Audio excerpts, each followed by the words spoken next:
Olá, amigos do YouTube, novamente. Desta vez eu trago-vos outro livro que li recentemente. Não é bem, eu vou tentar que vocês vejam a dita capa, a dito título. Não é bem o estilo de que eu costumo ler, que vocês já devem ter percebido, que eu gosto muito de memórias e autobiografias. Mas de qualquer maneira é um livro baseado na realidade, neste caso factos históricos, e tem o nome Histórias Bizarras de um Mundo Absurdo. É escrito por um escritor português que se chama João Ferreira, já devem ter visto provavelmente na televisão. É um jornalista, mestre em História de Cultura e Política, e colabora com várias revistas. E pronto, já escreveu vários livros. É um livro muito simples de se ler, muito claro. No fundo, é uma viagem histórica por situações um pouco fora do normal e não explicáveis, muitas vezes que nós não damos no liceu ou na universidade, sobre a história. Mas acaba por ser história e acaba por ser dada de uma maneira mais ligeira e mais interessante. Eu gostei muito. Eu vou-vos dar algumas que eu li. Por exemplo, A Matança da Páscoa, que tinha a ver com o PREC e que depois, naquela fase mais quente, depois do 11 de março, depois do 25 de abril. Os diários de Hitler, que foram inventados, que foram uma verdadeira fraude.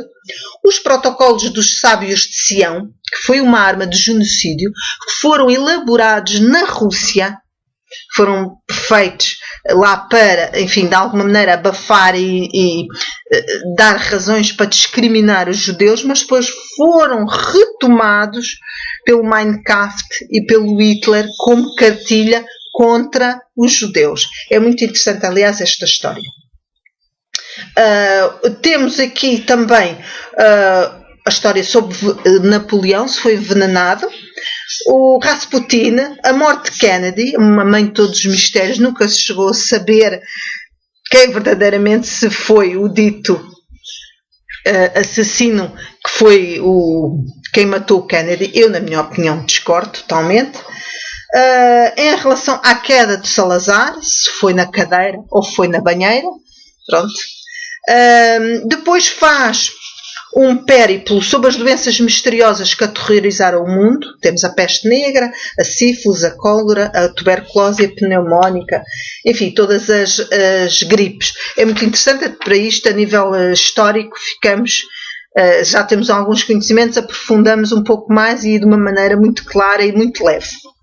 Depois temos também os misteriosos espiões da nossa história, os mistérios de Colombo, se ele sabia ou não da existência do Brasil ou não, se era a Índia, sobre Voltaire e Casanova. Em relação a Mata Hari, também, sabe-se a história, a própria Guerra Fria. E temos aqui também, noutro capítulo, Enigma da Traição.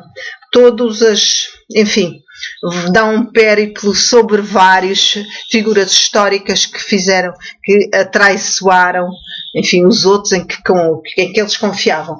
Temos aqui, por exemplo, o Elia Kazan, que era um realizador e depois, na altura da caça às bruxas, resolveu, enfim, atraiçoar e denunciar os outros artistas. O caso do Rodolf Hess, o nazi que deixou o Hitler ficar mal. Enfim, várias histórias, passando pelo normal, o mais conhecido traidor da história, que é o Judas. Depois temos histórias do Bandidos com Arte ou Maldade para Enganar Tudo e Todos. O célebre Alves dos Reis, o Bonnie and Clyde, a famosa história destes dois gangsters, enfim, meio loucos, meio estrelaucados, mas acabaram por ser rebuscados para o cinema, mas a realidade era muito diferente.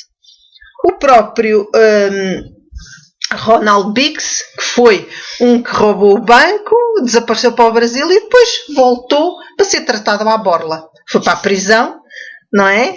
Voltou para a prisão depois daquele tombo, ter roubado um banco, já velho, mas e aproveitou para ser tratado. A história é muito interessante. Frank Abagnale, o vigarista genial do Apanha-me se puderes, que é a história daquele rapaz, que existe um filme mesmo, representado pelo Leonardo DiCaprio, que falsifica uma data de papéis e consegue ser piloto e a levantar dinheiro. É uma história incrível. Pronto, este livro é muito giro, lê-se bem, vai-se lendo aos poucos, vamos escolhendo as histórias que mais nos dizem respeito. Fazemos acaba por ser também uma lição de história, mas de uma maneira mais leve e mais engraçada. Há outros livros deste autor, que também ainda não li, mas recomendo, Histórias Rocambolescas da História de Portugal. Portanto, ao estilo deste livro de João Ferreira. Um bom livro para ler, ligeiro e ao mesmo tempo que aumenta a nossa cultura. Vou, dentro de pouco tempo, mais uma vez procurar umas memórias. Desta vez vou, em princípio, ver se gosto do Fala Memória de Vladimir Nabokov. Espero que goste, que é para vos relatar sobre aquilo que li e do que gostei e do que senti. Aqui vos deixo. Beijinhos. Até à próxima. E